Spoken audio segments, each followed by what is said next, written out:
Now we have sound. All right. See, this was the problem. I didn't have this. I couldn't hear myself. That's I'm going to hook it up right there, and if there's a short in it, maybe. I guess it's not really that. Hey, we're on. Well, welcome. This is on film, on video. I'm Philip Martin. This is the Arkansas Democrat Gazette's movie style section, which is really just the style section now, but we still call it movie style. What have I got to talk about this week? Well, went back to the theaters. And I've been going back to theaters, but this is the first time I've been back to a theater, and it actually was a fairly crowded theater. I mean, it was probably three-quarters full on a Saturday afternoon, and it was last Saturday, so you know it was really hot. And I talk about that in my new movies column, so I'm going to keep talking. But the thing is that we're going back. We're starting to go back, and I don't know. I don't know if it's irresponsible or not, but I'm double vaxxed. I've got my vaccination. If anybody wants to see my card, I will show them my papers. Wearing a mask, and I don't have much interaction with other moviegoers. It's sort of like that's not the whole thing, but it's encouraging that people are going back. I think, even though we might feel a little weird about it because we might get shut down again. I hope not. And the fact is that as I'm sitting here, which is on a Wednesday, a little later than normally I do it, 30,000 people got vaccinated yesterday, and good for them. I don't know what they were waiting on. I don't know. Well, I do, and I'm not going to get into that here. This isn't the forum for that. But anyway, if we want to have nice things like movie theaters that we can go to and sit in, we have to be responsible and willing to do the things that we need to do to keep people safe. That's just the breakdown. I mean, you don't get your ice cream unless you eat your meat, or your pudding unless you eat your meat. Anyway, I was disappointed last week when I went to see this film, it's Stillwater. I was really hoping for something good. I was really hoping that, I don't know, Matt Damon.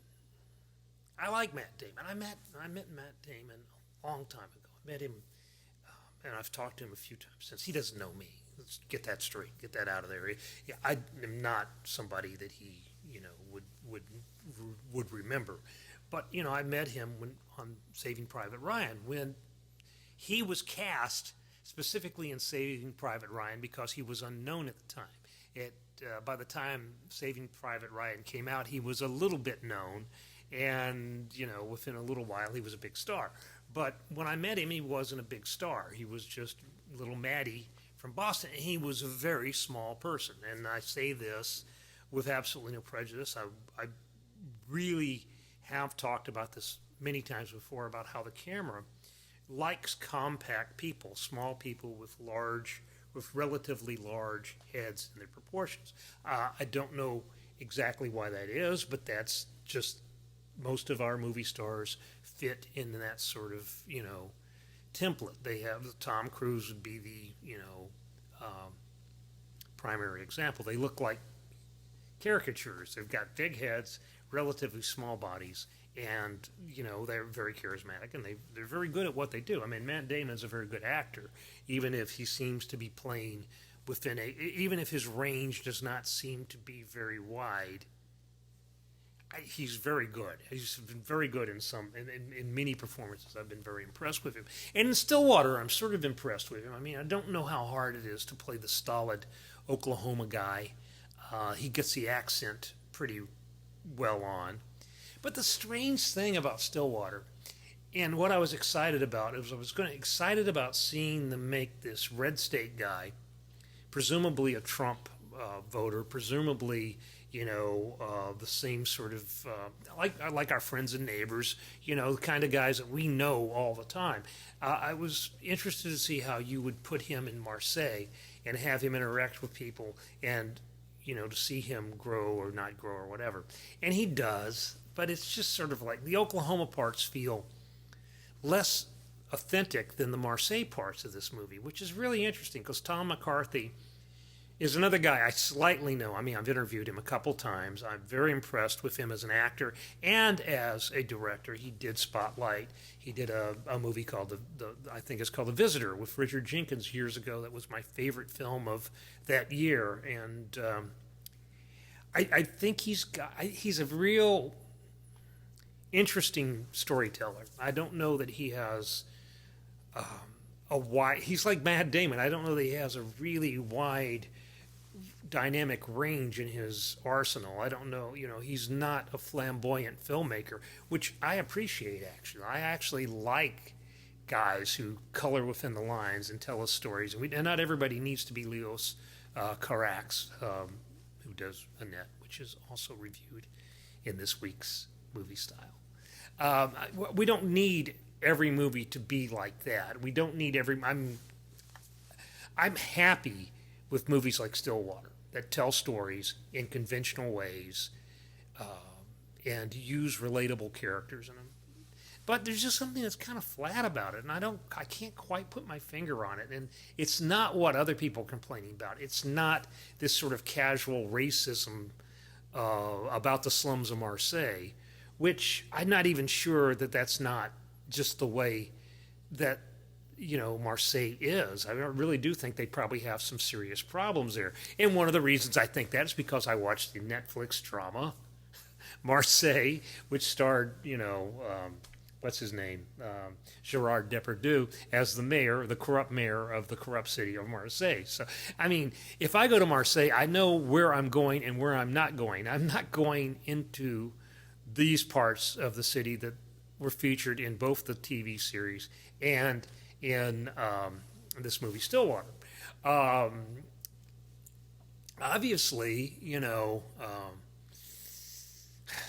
there are gang members and people who commit crimes and stuff like that, and it is not reflective.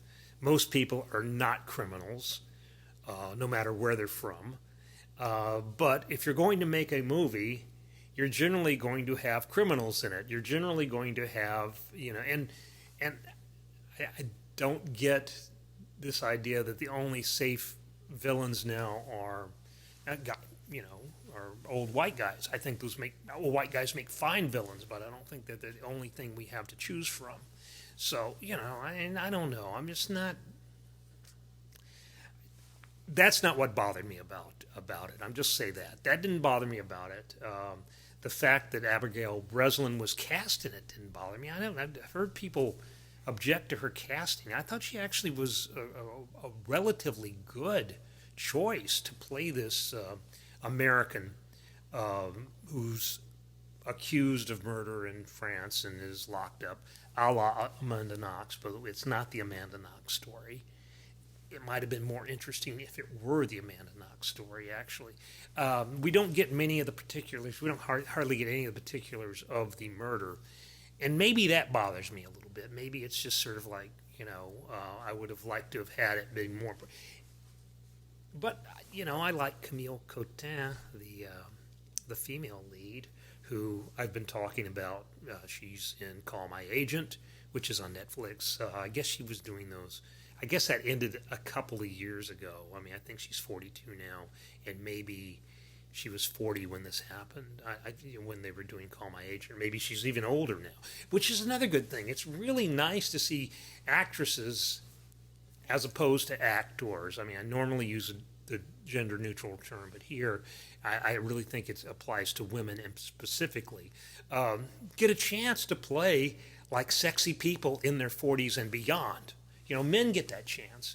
I mean, there's plenty of guys, plenty of leading men who are my age and older, but let's look at Bentonville and Jenna Davis and what she's talking about up there.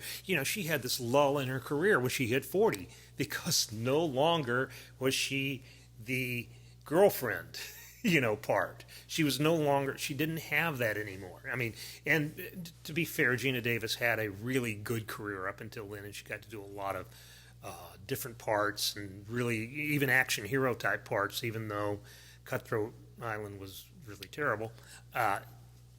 really terrible. It's really not good, and there's no amount of historical revisionism is going to make me change my mind about that. That's the movie that basically killed a studio, and it probably deserved to kill the studio because it was that bad. And it didn't do wonders for Rennie Harlin's career either. So anyway, but Gina Davis is really good actor, really good, attractive person who you could use in these movies, but we don't. We throw them away. We throw, there's an expiration date on women in the movies, and I just, that's sort of awful. That's really awful. I talked about Thelma and Louise earlier this week in my Tuesday column, and Thelma and Louise is one of those movies that, I don't know, if you pull it apart, it's really, it's more than the sum of its parts. I think it's because of Davis and Sarandon and the chemistry they have, which feels authentic. I mean, I don't know whether the women liked each other, whether they were actually buddies, or whether they were buddies for the specific purpose of making this movie.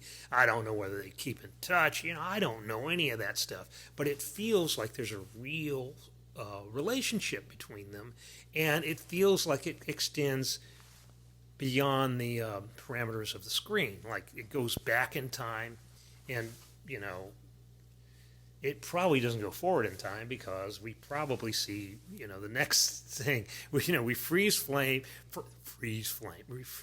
frame on the car going over the Grand Canyon. Some people think that car flies away. You can believe that if you want, and people are credulous and they will believe just about anything. So why not? But anyway, it feels like there's a through line with that. That feels like a genuine relationship. And that is a miracle of chemistry. It also has a lot to do with the screenwriting, a lot to do with the lines that are said, and the way that these characters stay within their lanes and do what they're supposed to do and fulfill their function. And they're not just doing random things. It's just not, you can't give Louise a Thelma line. You can't really do that. Callie Corey's script, in retrospect, which I didn't, and I admit this in my Tuesday piece, I gave credit to Ridley Scott because that's what we're conditioned to do in this country. We look at the director. And the reason for that is the French, actually, the auteur theory, sort of stuff, which is, it really is just a myth. I mean, it's sort of like there are directors who have, who make a big imprint on the movie, but there's no director who just creates a movie out of his own head, because you have to collaborate, even to the point that you're collaborating with lighting, you're collaborating with camera, you're collaborating with the actors. You cannot control everything. So, but I gave Ridley Scott the credit for that movie, and I'm sure that most people did. And maybe he deserves a lot of credit for that movie. It's his movie. He directed it. He, was the creative engine that was behind the camera, that was telling people where to stand and what to do. But he didn't make up those characters. He did not give us Thelma and Louise. Callie Corey did.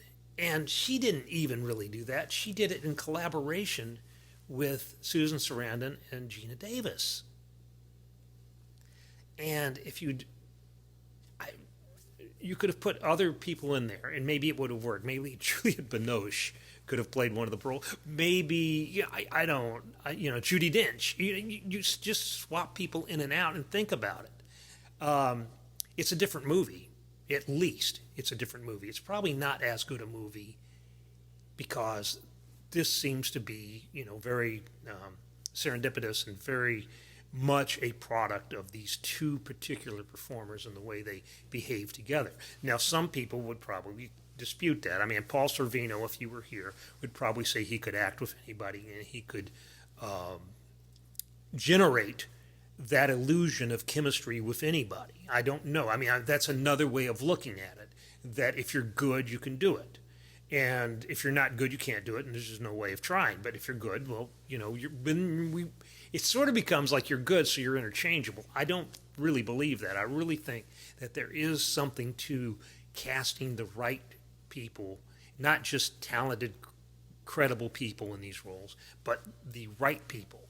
It's sort of analogous to writing in that there are no synonyms. Synonyms do not exist. There is one word you need to use. There is one actor that you need to cast. Now, maybe you can't find that word, and maybe you can't find that actor.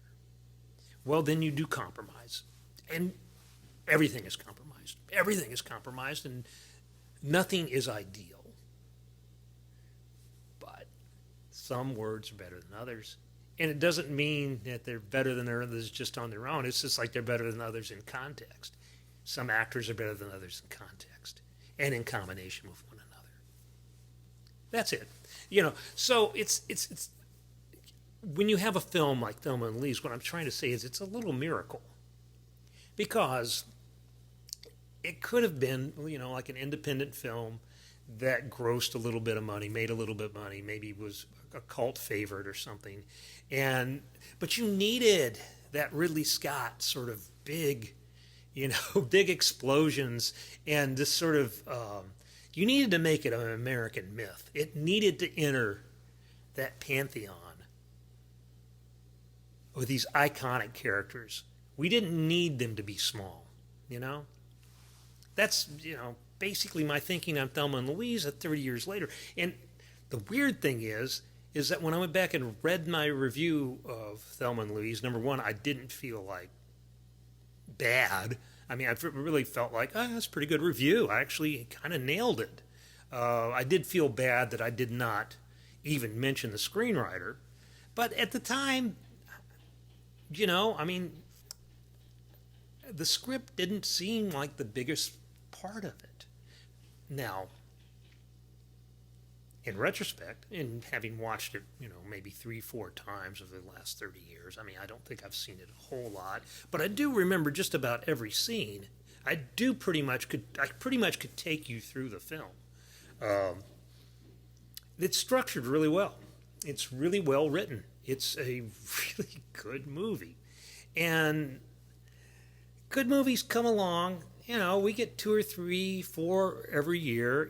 That year was also Silence of the Lambs, and there was probably a couple other films that I don't come to mind right now. But, these are films that are emblematic of that era and that year. These are the films that go into that reservoir of collective images that we all have. Whether you've seen Thelma and Louise or not, you know certain things about it. You know the Brad Pitt, Night of Passion thing. You know the ending. You might know about shooting the guy in the parking lot in Arkansas. You might, you pretty much can probably piece the film together, even if you've never seen it, from its ancillary, works in pop culture. Sort of like, there have been parodies of it. People have referred to it. People talk about it. Yeah. You get it. See, you don't have to see it to actually get it, which is one of the ways that movies live and live on. Stagecoach, most people probably haven't seen it, but everybody has an idea about Stagecoach. At least I hope so. So that is what I'm talking about when I'm talking about things go into this collective reservoir.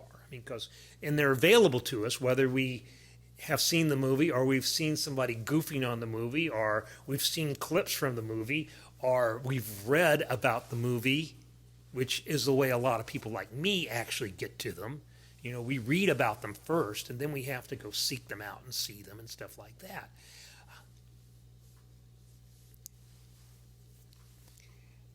Anyway, what I'm worried about,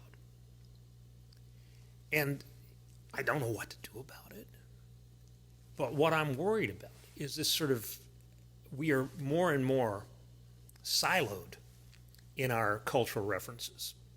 That's because some of it's political and some of it's just technological. It's because we go to the channels we go to, and that's the only place we go. And we go there because they give us what we want, which is this little dopamine drip of reassurance and telling us that we're the best and the brightest and we're right about everything all the time. So that's the channels that we seek out, and those channels exclude other channels. Now, one of the things that movies are good for is cutting across and, like everybody seeing this movie, like, or a lot of us, most of us actually understanding what the movie is and seeing these images and seeing this story and relating to it however we relate to it. And that's one of the ways we can talk to each other. Because we can talk about High Noon. We can talk about The Man Who Shot Liberty Valance. We can talk about Stagecoach. We can talk about The Blues Brothers or Animal House. But more and more, it seems we're getting fewer and fewer movies that cut across, that actually